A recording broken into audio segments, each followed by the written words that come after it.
राधे राधे प्यारे भक्तों, कल्याण प्रश्नावली में आज का प्रश्न, ठाकुर जी से संबंध कैसे बनाए, श्री जी से संबंध कैसे बनाए। तो उसके लिए पहले मैं आपको एक सुंदर सा प्रसंग सुनाता हूँ जिससे आप समझ सकते हैं कि कैसे संबंध बनाया जाए। तो एक शिष्य अपने गुरु जी के पास जाते हैं, गुरु जी मैं ठाकुर जी से संबंध बनाना चाहता हूँ, कैसे बनाऊँ, कृपया आप हमें बताएं। तो गुरु जी ने कहा, हे शिष्य मैं तुमसे कुछ प्रश्न पूछूंगा, उसका पहले उत्तर दो। शिष्य ने कहा, ठीक है गुरुदेव आप पूछिए। तो गुरु जी ने पूछा, तुम मुझे बताओ कि तुम्हारे घर पर कितने सदस्य हैं। तो शिष्य ने कहा, हम लोग 3 सदस्य हैं, मैं, मेरी पत्नी और हमारे पुत्र। तो गुरु जी मुस्कुराए और उन्होंने कहा कि तुम्हारे घर में कितने कमरे हैं, क्योंकि गृहस्थ जीवन जीने के लिए घर की तो आवश्यकता होती है, कितने कमरे हैं। तो शिष्य ने कहा, हमारे घर में तो 2 कमरे हैं, एक मेरे लिए और मेरी पत्नी के लिए, एक हमारे संतान के लिए। गुरु जी फिर मुस्कुराए। गुरु जी ने कहा, अच्छा तुम त्योहार आदि मनाते हो तो वस्त्र आदि तो खरीदते होगे, कितने लोगों के लिए खरीदते हो।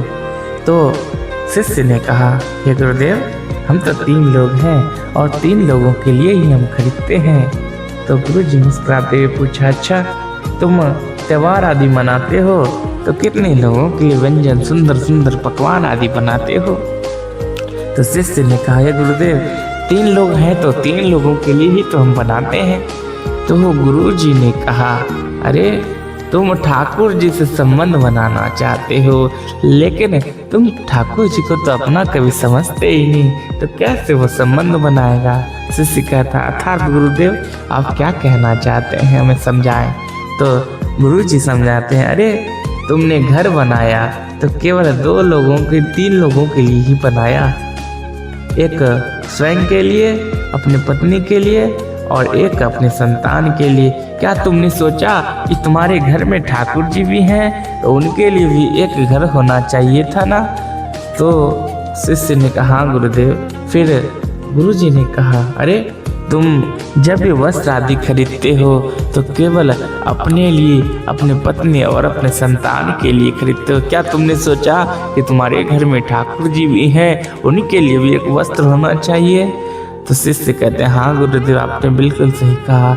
गुरुदेव ने कहा, अरे तुमने जब भी भोजन आदि बनाया, जब भी भोजन पाया तो केवल स्वयं के परिवार के लिए क्या सोचा कि तुम्हारे परिवार का सदस्य ठाकुर जी भी है। तो कहने का तात्पर्य है कि तुमने कभी ठाकुर जी को परिवार का हिस्सा ही नहीं समझा, तो ठाकुर जी से तुम्हारे संबंध कैसे बनते। यदि तुमने ठाकुर जी के लिए सोचा होता तो तुम्हें यह प्रश्न पूछने की आवश्यकता ही नहीं होती, तुम्हें हमारे पास आने की आवश्यकता ही नहीं होती। तो कहने का तात्पर्य है, अभी की स्थिति ऐसी हो गई है कि हम स्वयं के लिए केवल जीते हैं, भगवान के लिए तो हम कभी जीते ही नहीं। हम स्वयं का रोटी कपड़ा मकान की व्यवस्था में लगे रहते हैं। हम ये भूल जाते हैं कि हमने भगवान से कभी संबंध ही नहीं बनाया। हम सोचते हैं कि धन आदि कमाकर थोड़े से भगवान को दान आदि कर दें, थोड़े से मंदिर में चढ़ावा चढ़ा दें तो भगवान हमसे प्रसन्न हो जाएंगे। अरे नहीं, वो तो बाहरी दिखावा है, उससे संबंध नहीं बनेंगे।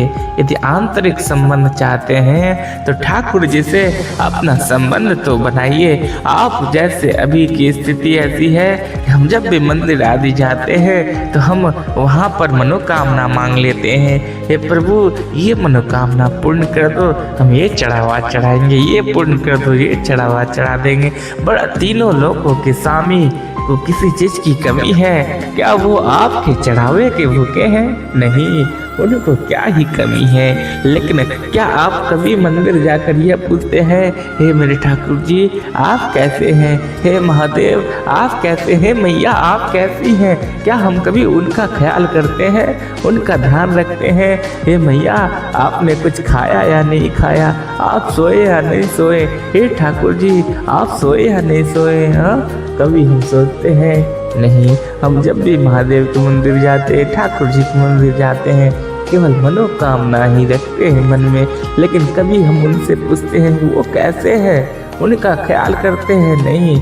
तो वहाँ जाकर भी हम मांगने की आदत जीवन में अपना लिए हैं और देने की आदत भूल गए हैं। तो इस संसार में हम लोगों का उतना सामर्थ्य नहीं कि भगवान को कुछ दे सके, लेकिन भगवान भाव के भूखे हैं, इसीलिए कहते हैं तेरा तुझको अर्पण क्या लागे मेरा।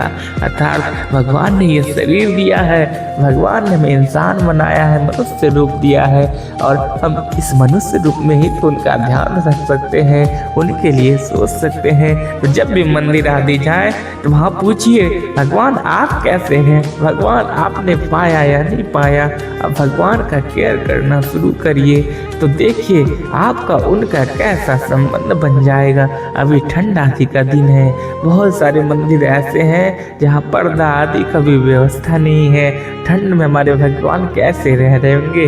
हम तो घर में खूब कंबल आदि बिछा कर सोते हैं, पर्दा आदि लगा कर सोते हैं, चार दीवार से घिरा हुआ है, लेकिन भगवान का पट ऐसे ही रह जाता है, बिना पर्दा का ही रह जाता है।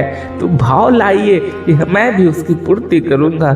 जहाँ मेरे ठाकुर जी दरबार में किसी चीज की कमी दिखेगी मैं उसका पूर्ति करूंगा, क्योंकि भगवान जब आप पर प्रसन्न हो जाते हैं तभी आपके मन में किसी चीज का भाव देते हैं, तभी आपसे वो कुछ स्वीकार करते हैं। और यदि भगवान आपसे प्रसन्न नहीं है ना तो आप करोड़पति रह जाए, अरबपति रह जाए, आपके मन में वो कोई भाव ही नहीं आएगा, आपसे भगवान को स्वीकार ही नहीं करेंगे।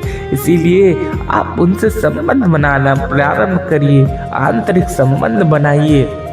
जब भी घर आदि का निर्माण हो कहिए सबसे पहले मेरे ठाकुर जी का घर बनेगा। जब भी वस्त्र आदि खरीदिए सबसे पहले ठाकुर जी का वस्त्र खरीदिए, और जब भी भोजन आदि पाए तो सबसे पहले ठाकुर जी को स्मरण करिए। तोद्यम वस्तु गोविंदम तुभ्य में समर्पे ध्यान शम को भूत्वा प्रसीद परमेश्वरा। हे भगवान आपका ही दिया हुआ मैं आपको समर्पित कर रहा हूँ, क्योंकि इस संसार में तो हमारा कुछ है ही नहीं, सब ठाकुर जी का है। तो ये भाव मत रखिए कि मैंने ये कर दिया, मैंने इतना कर दिया, मैंने उतना कर दिया।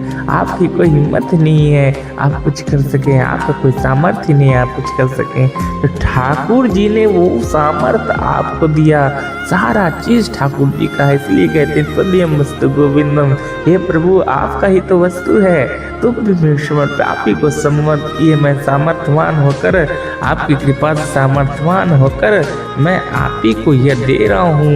और ध्यान शम को भूत्वा प्रसीद परमेश्वर प्रसन्न होकर इसे स्वीकार करिए। इस भाव को जब मन में रख लेंगे ना कि तेरा तुझको अर्पण क्या लागे मेरा, उन्हीं का चीज उन्हीं को दे रहा हूँ, ये भाव जब आ जाएगा तो वहाँ पे अहंकार नहीं होगी कि आपने कुछ उनके लिए किया है। तो जब यह भाव आ जाएगा तो आपके मन में हमेशा उनके लिए कुछ करने की अभिलाषाएं जागृत हो जाएगी।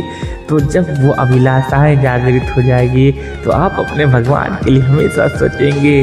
जब भी कुछ हो सबसे पहले ठाकुर जी के लिए हो। जब यह भाव आने लगेगा, जब भी हम उनका ख्याल करेंगे कि वो सोए या नहीं, वो खाए नहीं, वो ध्यान उनके लिए जब हमारे मन में आ जाएगा ना तो हमारे पर वो सदैव प्रसन्न रहेंगे।